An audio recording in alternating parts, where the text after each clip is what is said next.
Good evening, and welcome back to 31 Horror Nights. It's October 7th, and tonight's movie is Phoenix Forgotten. Phoenix Forgotten is the most recent out of all 31 of the movies I'm going to be watching this month. It came out this year, and I saw the trailers for it earlier this year, and I thought it looked good. But then I saw the reviews, and they were mostly negative. This probably has the most negative reviews out of any of the movies I'm going to be watching this entire month. From the trailer, it looked like the Blair Witch Project, but with aliens. And a lot of the reviews were comparing it unfavorably to the Blair Witch Project. But I decided to give it a chance and watch it this 31 Horror Nights. And after seeing it, I will say, I liked it. It wasn't a great movie, but I thought it was a good movie. I'm giving it an 8 out of 10.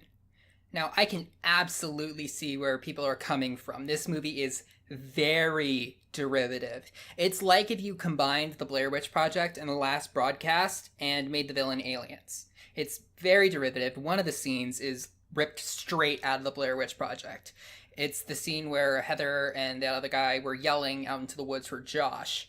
And in this one, it was exactly the same thing. There was 2 of the 3 people were yelling out into the ether for the third person. And I was just thinking, I'm just imagining if I was that actress, I would have, trolled and just screamed Josh on one of the takes. The plot of this movie is that there was an actual event of the Phoenix Lights that happened in 1997, and there's a lot of conspiracy theories surrounding it. In this one, 3 teenagers go out to investigate it and make a documentary about it, and they disappear, and 20 years later, one of the kids' younger sisters, who's in her 20s at that point, decides to make her own documentary around the entire thing.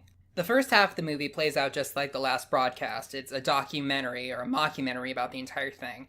And I will give it to them. The editing and style was a lot like a documentary. There were some moments where I was thinking, okay, if I was flipping through the channels and I saw this part, I would have thought it was a documentary and not a movie. Halfway through the movie, they find some lost footage, and the rest of it is just that tape. The other half is like Blair Witch. It is not very original when it comes to content or style, but it did do something I kind of liked. With every found footage movie, there are 2 questions that need good answers. 1, how would somebody have come across this footage? And 2, why would they decide to make a movie about it? In The Last Broadcast, there's a reason why they found the footage. There's no reason why they would make a movie and release it to the public. In Blair Witch, there's a reason why they would make the movie and release it to the public, but you can't really imagine somebody just coming across the footage and then walking away all hunky-dory. This one, it actually has a good answer for both of those questions, which I appreciated. The acting in this movie is not as good as it is in the Blair Witch Project, but for what it is, it worked well enough. The girl who played one of the leads, Ashley, her name is Chelsea Lopez, I believe, she did a pretty good job. This movie is kind of like Hell House LLC from yesterday in the fact that pretty much, and Hell House LLC was most of the movie, but in this one, it was the first half of the movie was all build up to what exactly happened. And like yesterday's movie, Phoenix Forgotten does that build up very well. When I was watching it, I was thinking, okay, this is really good build up for the mystery. There better be a really, really good answer, or else it's gonna get kind of disappointing.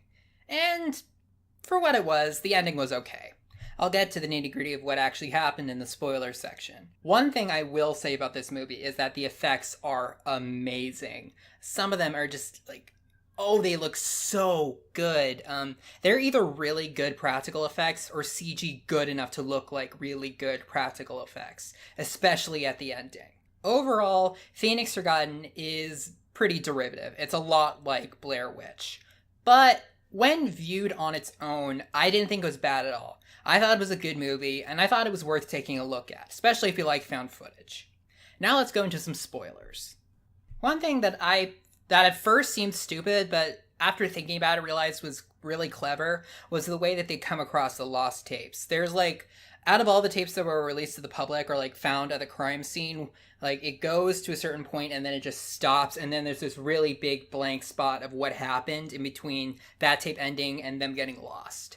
The other tape is in another camera, and that camera I think was just left in the desert and somebody came across it. Now the camera isn't like registered or like marked as belonging to any of the 3 kids that went missing, so if someone came across it, they wouldn't know the significance of it. But there was a sticker saying property of blah blah blah high school, which is where they actually got it. So I guess they sent it to the high school, and of course the high school didn't know the significance of it either. The only reason why it was found at all was because of the documentary that the sister was making about the whole thing. It managed to adequately explain why there was a 20-year gap in between this event happening and that footage being found. Now, the lost tape of the whole thing, it plays out a lot like the Blair Witch Project. 3 teenagers are going around to a location and weird stuff starts happening, but instead of paranormal stuff, it's like aliens. And one thing they did was that the aliens abducted them. I'm pretty sure it's the aliens. I don't think that they were even trying to imply that it was the government doing it, but the aliens abduct them one by one. And the first one, you have no idea what's going on. One of the kids' nose starts bleeding. He starts saying, "Can you hear that?" when there's no sound. And then he starts saying, "Oh, look, it's my brother." It's somebody that clearly isn't there. You can see on the camera they aren't there. So they run off and then they get abducted. They disappear. And then like a while passes, like 20 minutes pass, and then you see the girl's nose start bleeding, and you're thinking, okay. And then she does the exact same thing. She starts hearing noises that aren't there. She sees somebody that isn't there. She runs off, and she gets abducted. She gets lifted away.